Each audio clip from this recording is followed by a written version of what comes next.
Lir tuhu-tuhu, wanito kito. Lir dahat, apanggong kunang.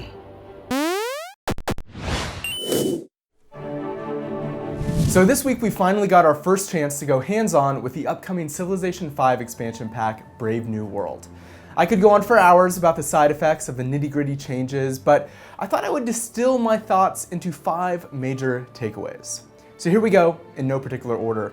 Number 1, new civs means lots of new toys. Brave New World has 9 new civilizations, and we got to see 2 unannounced ones in this preview build. I got to play as Morocco, a trade-friendly civilization that flourishes in desert tiles and can pretty easily dominate the money game. Also in my game were previously announced new civs like Poland, Brazil, the Assyrians, and the Zulus, but we also met Majagada of Indonesia.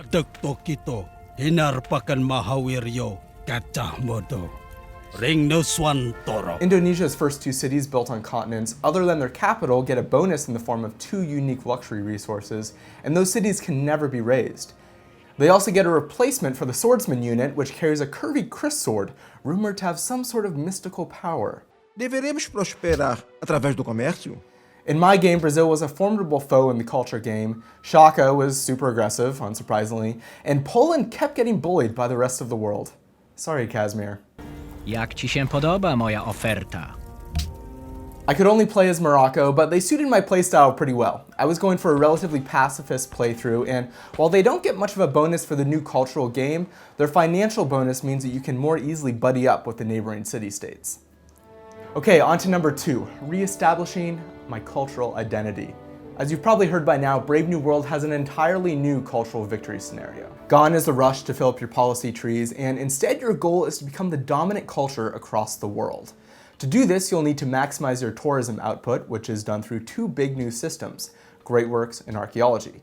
I'll talk about Archeology in a second, but the Great Works system is really cool, and about 100 times more interesting than just building culture-producing buildings and wonders over and over.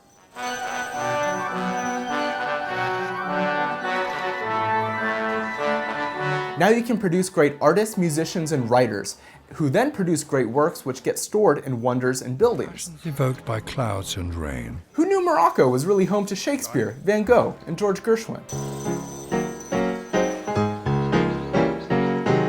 On top of that, you also need to curate your great works. Specific wonders have different curation requirements, and you'll probably need to trade great works with other civs in order to meet those requirements. Once you do though, you'll get a nice boost to your tourism. On to number 3, it belongs in a museum.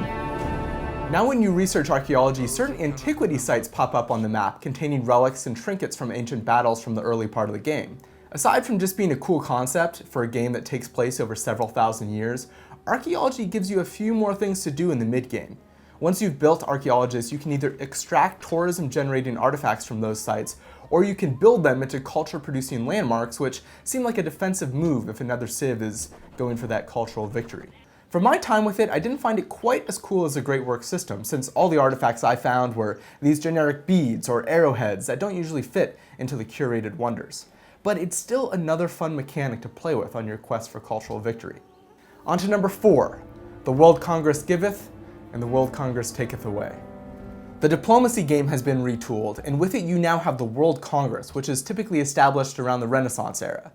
This is basically an early form of the United Nations, but it does a great job of providing consistent diplomatic touchpoints from the middle of the game on through to the end.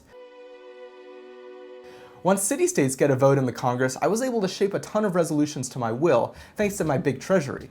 I passed resolutions that provided a bonus to culture and a penalty to science, as well as the World's Fair and international games, which require combined production and give out some pretty significant perks.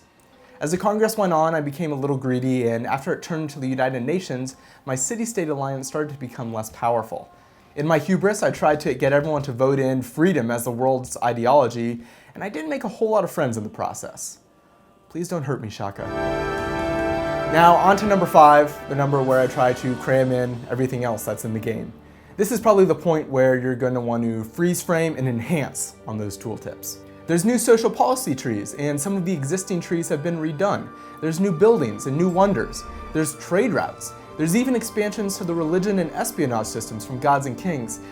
as well as the new Ideology system, which provides a bunch of new bonuses to supplement your victory condition and helps shape the diplomatic endgame. So as I said, I only got about 10 hours with the preview build, but so far I'm really impressed and I cannot wait to see more. There's a bunch of stuff I didn't get to talk about, so if you guys have any questions, leave them in the chat below, and hopefully we'll find out those 2 remaining civs before the game launches in North America on July 9th and overseas on July 12th.